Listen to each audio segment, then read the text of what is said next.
Assalamualaikum warahmatullahi wabarakatuh.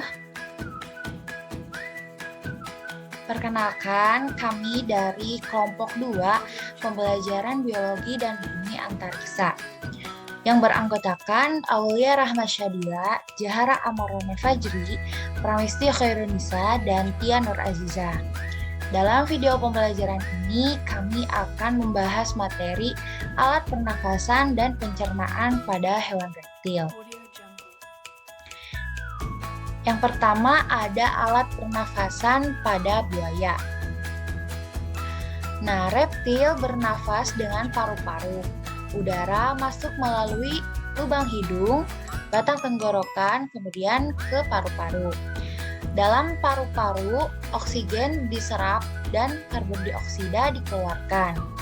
Paru-paru reptil berada dalam rongga dada dan dilindungi oleh tulang rusuk. Paru-paru reptil lebih sederhana, hanya dengan beberapa lipatan dinding yang berfungsi memperbesar permukaan pertukaran gas. Pada reptil, pertukaran gas tidak efektif.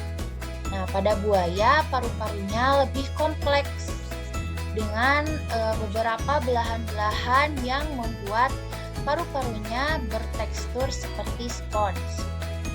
Reptil yang sering berkubang di air seperti buaya dapat menutup saluran pernafasannya selama menyelam. Hal ini bertujuan agar air tidak masuk ke dalam paru-paru. Reptil tidak memiliki diafragma yang membatasi rongga perut dengan rongga dada, sehingga rongga perut dan rongga dada bentuknya menyatu. Baik, materi selanjutnya, buaya akan menutupi tenggorokannya dengan lidah. Terlihat ya dari gambar 1 dan gambar 2 itu cukup berbeda gitu dari lidah buayanya. Nah, fungsinya ini agar saat buaya bernafas itu tidak memasukkan air gitu. Jadi terhindar dari memasukkan air pada saat menyelam. Next. Baik, selanjutnya cara buaya bernafas. Nah, yang pertama di gambar pertama terdapat tulang rusuk. Nah, fungsinya apa? Sebetulnya buaya ini menggerakkan tulang rusuk yang ada pada tubuhnya.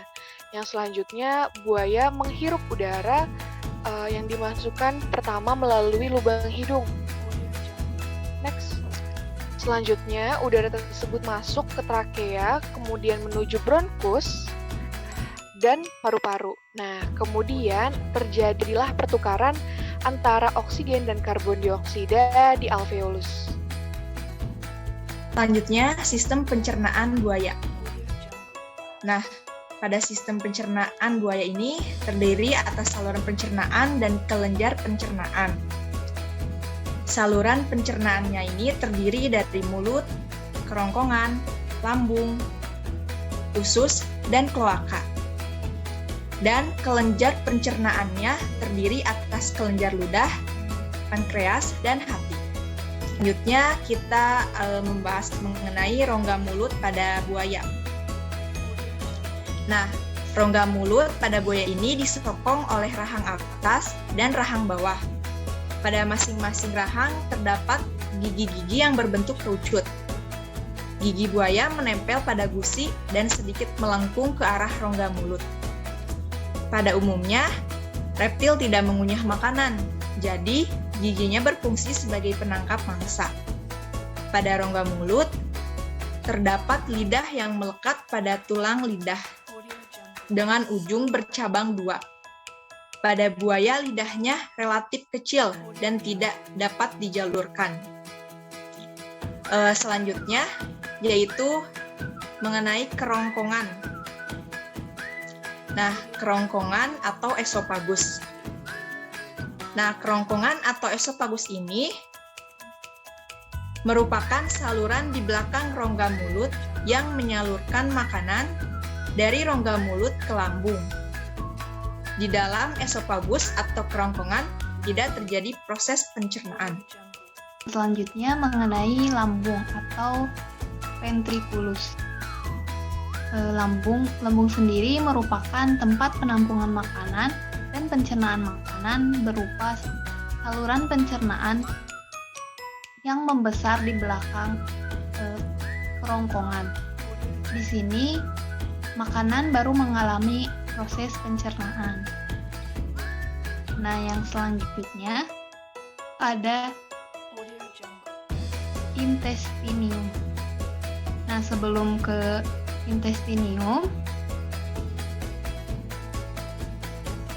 terlihat pada gambar bahwa struktur dari susunan alat pencernaan pada reptil itu ada esofagus, terus lambung, ada pankreas, ada saluran empedu, ada hati, ada usus halus, usus besar, dan kloaka.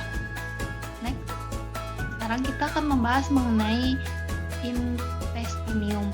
Nah, intestinium ini terdiri dari usus halus dan juga usus tebal yang bermuara pada anus. Terlihat pada gambar yang dipanah, nah itu termasuk intestinium.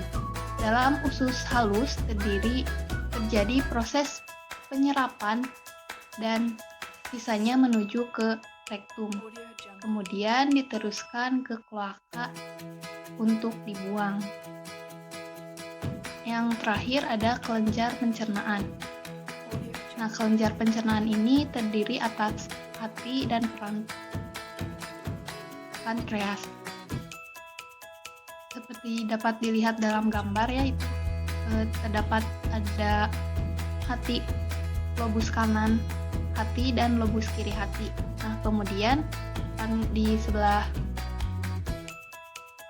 sebelahnya terdapat ada pankreas, ada saluran empedu, kantong empedu, dan saluran pankreas.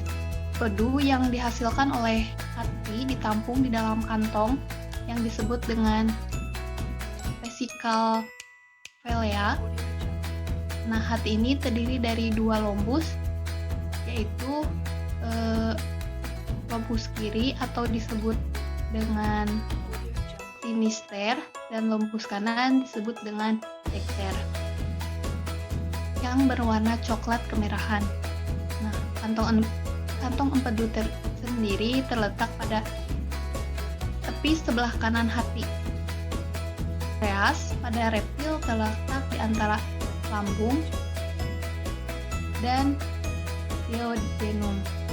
Pankreas berbentuk pipi dan berwarna kekuning-kuningan. Sekian video pembelajaran dari kelompok kami, mudah-mudahan bermanfaat. Kurang lebihnya mohon maaf. Terima kasih kepada yang sudah menonton.